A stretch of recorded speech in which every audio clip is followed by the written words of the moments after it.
The following program is sponsored by Friends of Life Outreach International. Her husband was a retired gynecologist, and she told me when she got it together, I haven't liked my husband for 25 years, you know. And she said, and I now know it was me and not him. Wow. And she really was lamenting the loss of time. Oh, and then he showed up 2 weeks later and said, you know, before we get started, I just want to thank you for giving me my wife back. Dr. Terri DeNeui explains how an imbalance of hormones can wreak havoc on your life. Next.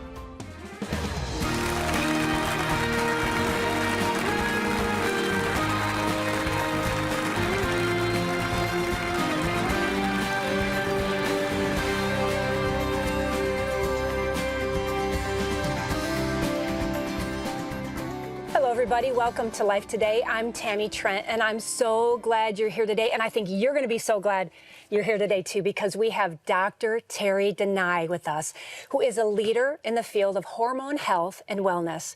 With years of experience transforming lives, she's on a mission to demystify the complexities of hormonal balance in her new book, Hormone Havoc. Dr. Terri, I'm so glad you're here. I've had so much fun talking to you before the show even started, because you are a girl that is filled with information and really, really good stuff. I have studied you before you came on the show, and I wrote down probably a million different questions, and I've tried to condense them down to a few. So I think today's going to be really, really good. It's been so good for me already. But let's start up at the top. Let's talk about hormones and why they're the foundation of living well. Thank you. I'm so excited to be here, and that is a great question. And it's one of the biggest things people don't understand about hormones, that the receptors for hormones, so when there's a receptor on a cell, that means something has to attach to it to do a job, right? Okay.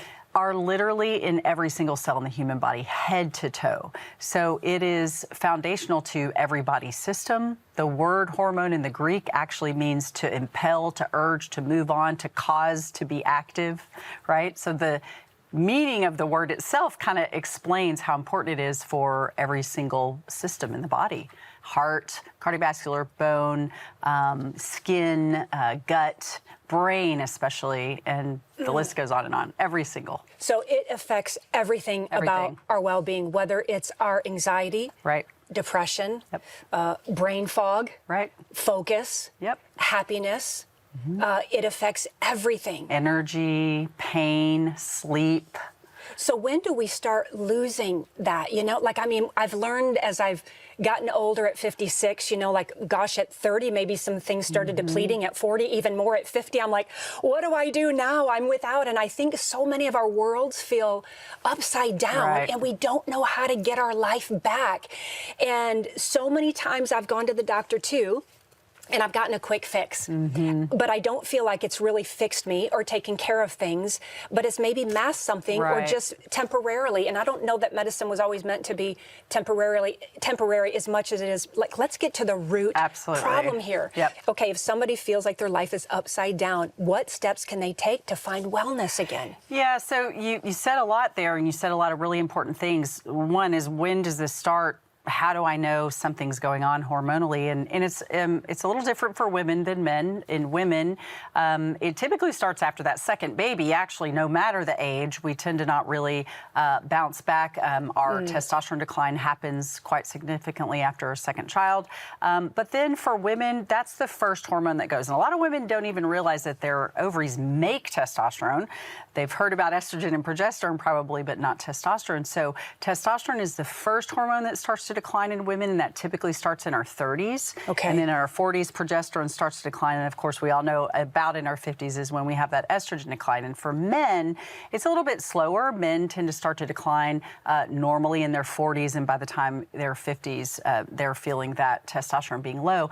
But interestingly, we're seeing more and more hormone issues in younger people today. It has a lot of root causes. A lot of it's food. A lot of it's just our our environment and just the information that's constantly coming at us, and melatonin levels, and there's just a plethora of things. But by and large, just the average, those are about the ages, and it can feel like everything you've just said: depression, moodiness, anxiousness, can't sleep, can't focus. For men, it's losing the desire to do the things they love, like fishing, golfing, whatever it is. And for women, it's the biggest one probably, and this is what I did my doctoral work on, is depression. So many women just feel depressed, and they'll say, I don't have a reason. I have a great life. I have a great family. I don't know why I feel so sad all the time. And then they'll go to their regular practitioners and maybe get a Band-Aid fix, like an antidepressant or a sleeping pill or an anxiety pill. And that's really just a Band-Aid to fix a symptom. And you're right. You said something really important. You said, I don't think we're meant to stay on all these medications. It's not fixing. We're not deficient in, a Xanax or something like that. But those medications typically were meant for a temporary stopgap solution until you figured out the root cause of the problem. And that's what's missing in a lot of the diagnostic things today, is just finding the root cause. We just kind of go on a medication and we stay on that for years, and that's just kind of it. What about the myths? Okay, myths and facts. I love that you talk about a lot of that in your book. This is such a great book, by the way. It is filled with so much information. And I'm telling you, there's stuff I would start reading through these different chapters and thinking, okay, I got to read this 4 or 5 times to really get this and to understand it. But it's so good. Thank you. Because we could spend hours online. And I'm telling you, it's not always the right information. So when you have a doctor that has put time into the research of this, you have had years of study in this. And when you put it in a book form, it's all in there. And you talk about facts and myths. And there's a lot of them, and stuff that I didn't even know, to be honest with you. Maybe my generation, I didn't know a lot about hormones, even in my 30s and 40s. Well, our moms didn't talk about it. That generation didn't talk about it. That's right. And so I didn't even know until I hit 50. I'm like, what's progesterone and what's estrogen, and how does this do I need testosterone? I'm a woman. Like, do I, do I need it? So do we need it? Yeah. So women, make testosterone just like men in the ovaries, but obviously not near as much. So it's about 10% of the production that men make, so a little bit goes a long way for females. But that's one of the biggest myths, is that testosterone's a male hormone and estrogen's a female hormone. Men actually make estrogen as well, and they need it in a small amount, just like women need testosterone. It balances. It's powerful for the brain. And then, of course, some of the other big myths are, breast cancer, and is it going to cause heart attacks? And I thought hormones caused this or that. And those are really the ones that I spend a lot of time dispelling in the book. Tell me about that one, because that's one that I almost learned reading in your book, about that big myth that estrogen is cancer feeding or will cause cancer if you go on hormone therapy. So many women have stopped that or won't even entertain that thought. Tell me about that. Yeah, so in about the early 2000s, there's the largest research trial to date on women's health started, and that was the Women's Health Initiative trial. And they were looking at the whole reason they did it was because physicians had seen for decades that the women that were on estrogen hormone had much less heart attacks. So they wanted to prove that estrogen reduced heart attack risk. And they also wanted to look at the impact on breast cancer. The trial was stopped early, and there was 2 parts of the trial. It was a synthetic estrogen and a synthetic estrogen with a progestin, which is a synthetic progesterone. Well, the synthetic progestin arm, the breast cancer rates went up exponentially, heart disease rates, Alzheimer's disease rates. So they stopped the trial. But unfortunately, what happened was the media reported all hormones are bad and cause breast cancer and heart attacks and strokes.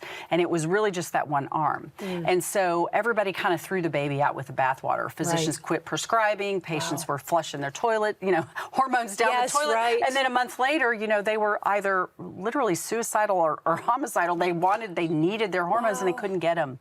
And it was unfortunate. So all the studies now that have been coming out since 2004, so 20 years of data, we now see that, actually the estrogen arm of the trial was protective against heart attacks, Alzheimer's disease, breast cancer, and it was the progestin arm only. That progestin is the only hormone. And it's just going to take us so long to unravel from that misinformation that hormones aren't the problem. But I got to say a little bit more about that, because there are some people that are more at risk for breast cancer, and we see these women that are doing the, Angelina Jolie, if they have this BRCA positive, they're getting everything out and off, and that's pretty extreme.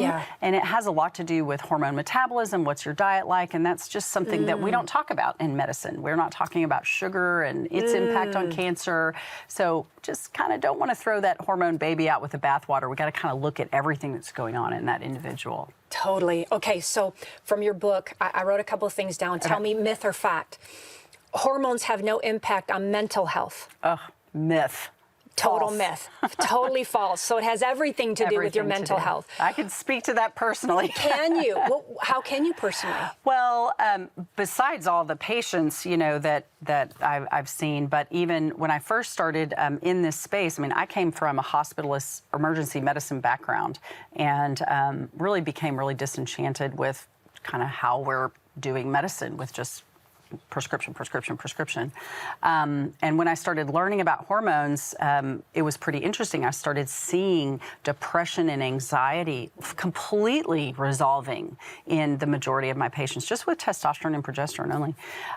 And then myself, as I went through, I'm 57, I'll be 57 this year, and as I transitioned through these hormone changes myself, everything I'd heard my patients complain about, I was experiencing, and that really makes it personal, right? So depression and anxiety, those are big ones that people struggle with and don't have to.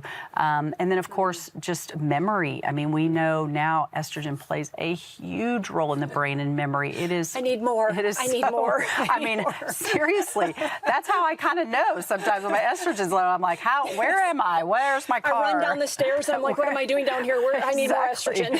So it's profound for mental health, and it's a big piece that's missing. We see more and more mental health providers coming through and becoming trained in hormone therapies because they are learning the impact it has on mental health. So good, so important. Okay, hormones play a key role in gut health. Myth or fact? Total fact. Total fact. And the gut plays a key role in hormones. It's a reciprocal situation. Can we heal our gut?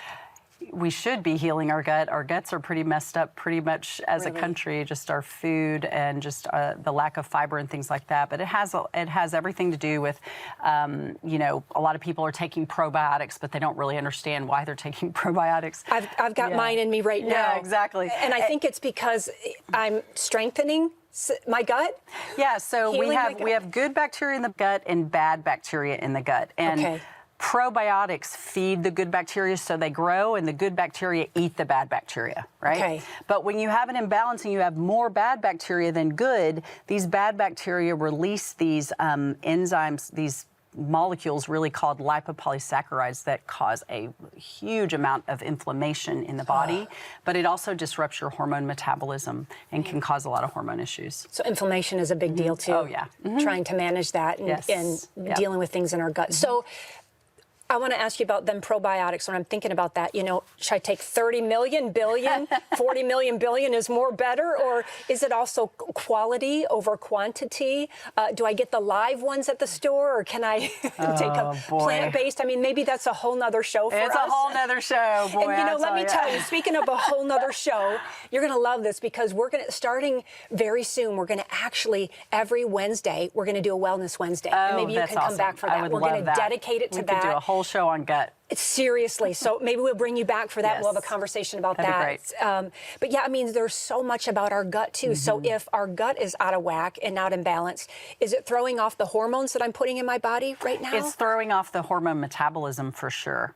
Okay. And so no matter whether your body makes hormones or you're taking hormones, whether you're male or female, it doesn't matter. They're going to metabolize through the liver. And there are certain metabolites that are more cancer-causing that our body is beautifully designed to grab a hold of those and excrete them out through the bowels daily, right? Wow, right. But when we have an overgrowth of bad bacteria in our gut, those enzymes that are holding on to those to get rid of them get broken up, and those hormone metabolites get reabsorbed into the bloodstream. So when I was talking earlier about cancer, this is one of the things that's not really being looked at.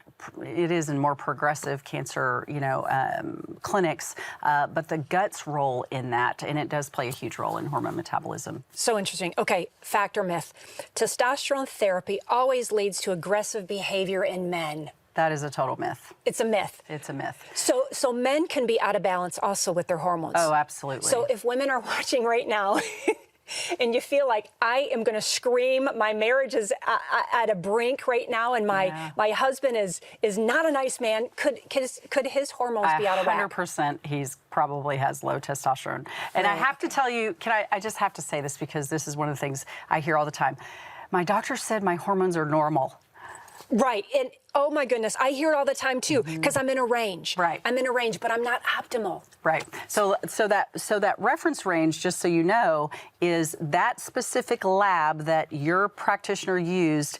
It's an average of that lab's population of results. Right? So you've got a bell curve average.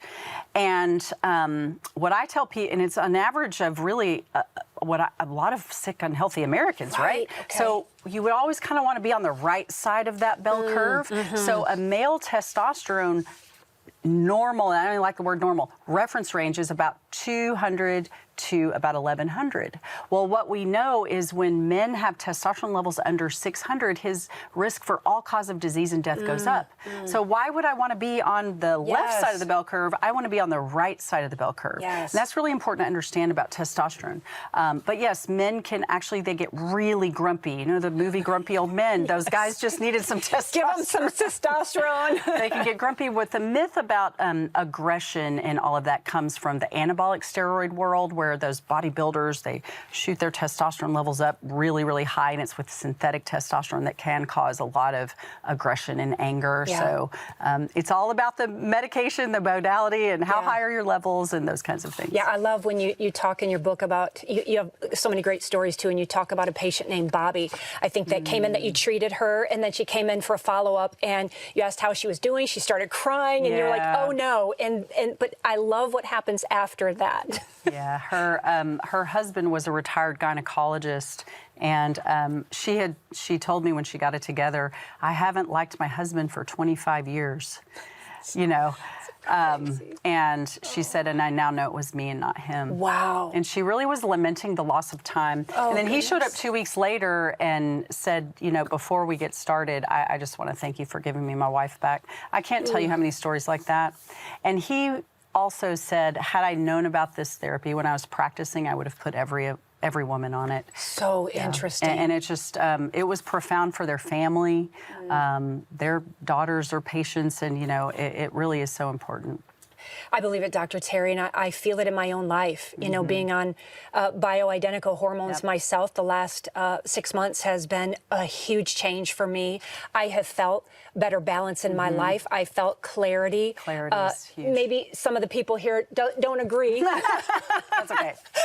But you know, the brain fog, the clarity, the energy. I mean, I've always had a lot of energy, but I just feel like I feel more balanced. Right. And I think so many people just finally get to a place and just say, I have my life back. Yeah, the zeal for life, the zest for life, Yes. the desire to get up and do what God designed you to do every single day. Yes. And that's what happens as we get older and we lose our hormones and we're on all these medications that are band-aiding, that have side effects. We just kind of, we don't really want to do the things that really God put us on this earth to do and bless other people with our gifts. Absolutely. There's so much more we need to talk about, and we're running out of time. So please, I hope you come back, because I didn't even hit on thyroid. I know. Like, I wanted to talk about too. many things. So please come back. Yes, for sure. Would love it. Your book has so much information in it, and I think we just touched the surface today. We're unpacking so many things. There's so much information in this book I know you're going to want to get, and we want to get it to you. But first, I want you to take a minute and watch something that's really, really important to me.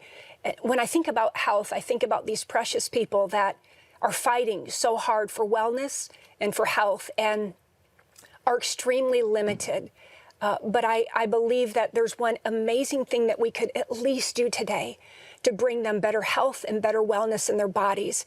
And I want you to see this and see how you could be a part of making that change for their lives. So I'm here in Liberia.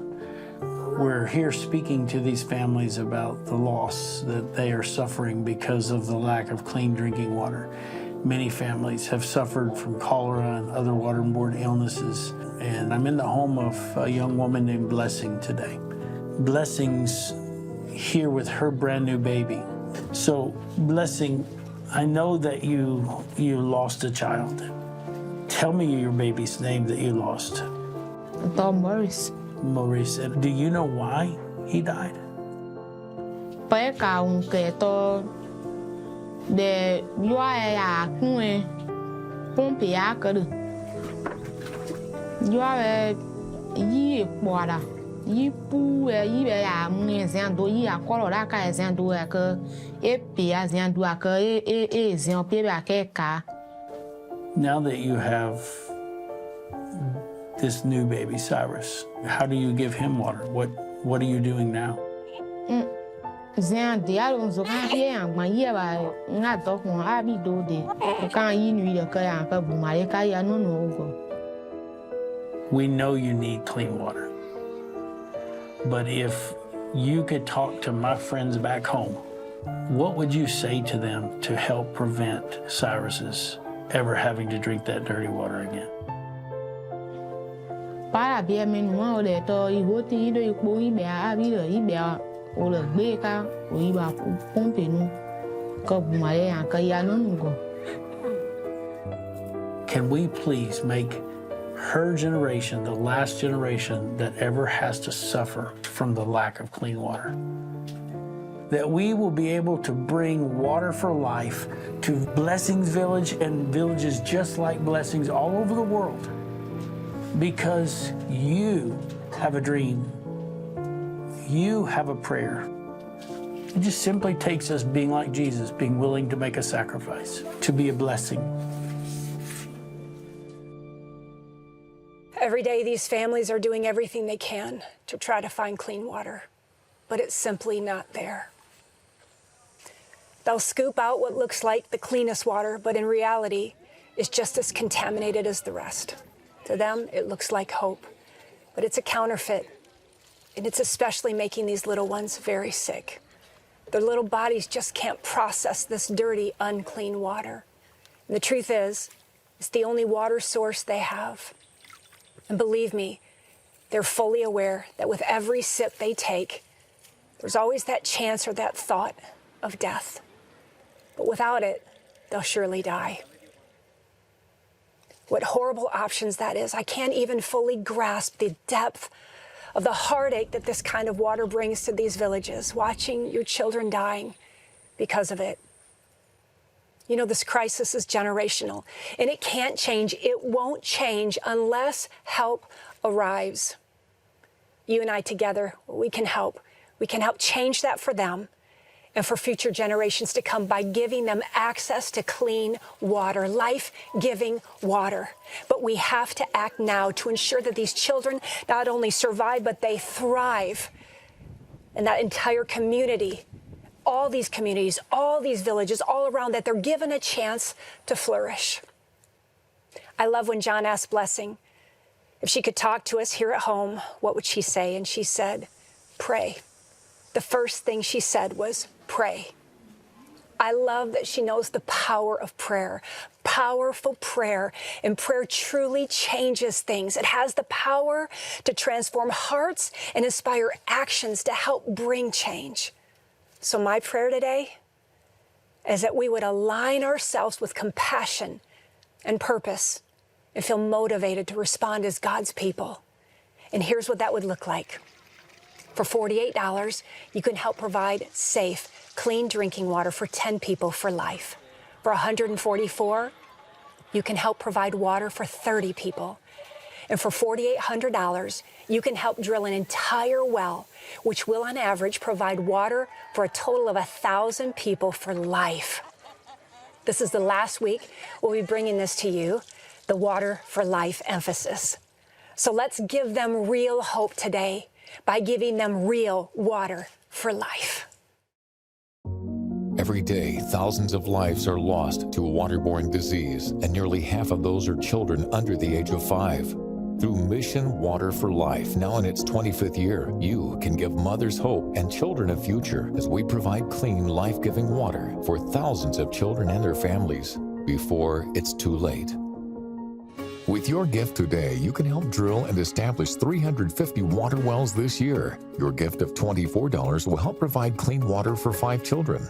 A gift of $48 will help provide for 10, and $144 will help provide life-giving water for 30 people for a lifetime. With a gift of any amount, we'll send you the God's Word for My Day devotional set. These 4 seasonal devotionals each contain a daily reading, an encouraging verse, and a thought to ponder for each day of the year. With your gift of $100 or more, you may request the His Word is Life tumbler set. These 2 20-ounce stainless steel tumblers, each inscribed with a scripture, will inspire you throughout the day and help keep your drinks well insulated while at home or on the go. Finally, please consider a gift of $1,200 to help provide water for 250 people, or a gift of $4,800 to help sponsor a complete well, and request our beautiful bronze sculpture, A Cup of Water. This is the last week. Please call, write, or make your gift online. I hope you're going online and giving the best gift that you possibly could give. You must know it's going to make an enormous impact in the lives of so many today. And remember, this is the last week we're doing Water for Life. So we'll be doing it throughout the whole year, but this is the last week. So please pick up the phone right now and make a call to us. And when you do, if you want this book, Hormone Havoc, just request it and we'll get it out to you right away. Dr. Terri, it's been so great to have you here. Please come back. Well, I absolutely love you. Fun. Your knowledge, it's just, it's wealth to all of us. It is priceless. Thank you so much. Like she said, being well doesn't happen naturally. It takes effort. It takes an action on our part. Each choice we make, from the food we eat to the thoughts we have to our relationships, it impacts our entire overall wellness. You are in the driver's seat. You get to choose the quality of your life. And what you're feeling might not be normal. So it might be time to find someone who's trained in these therapies to listen to you and give you some hope that there is some light at the end of the tunnel. I love that Jesus' desire for us is not merely to exist or to cope with our circumstances, but to live abundantly. John 10:10 says, the thief comes only to steal, kill, and destroy. But I came that they might have life and have life more abundantly. What a promise from God to you and to me and to Dr. Terri. Man, God wants us to live free and full and aligned with everything that He has for our lives, especially our wellness. God bless you. We'll see you next time on Life Today.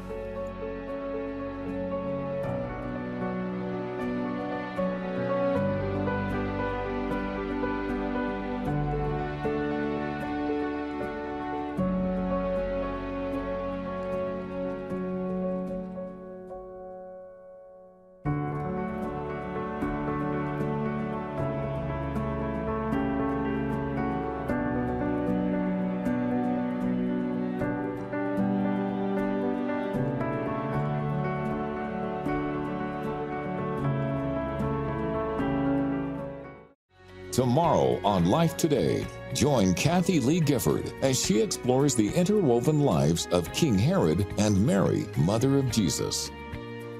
Life Today is made possible by the supporters of Life Outreach International. Your gift will be used exclusively for the exempt purposes of life. The ministry features specific outreaches as examples of the programs it supports and conducts. Gifts are considered to be without restriction as to use unless explicitly stipulated by the donor. The ministry is a member of the ECFA.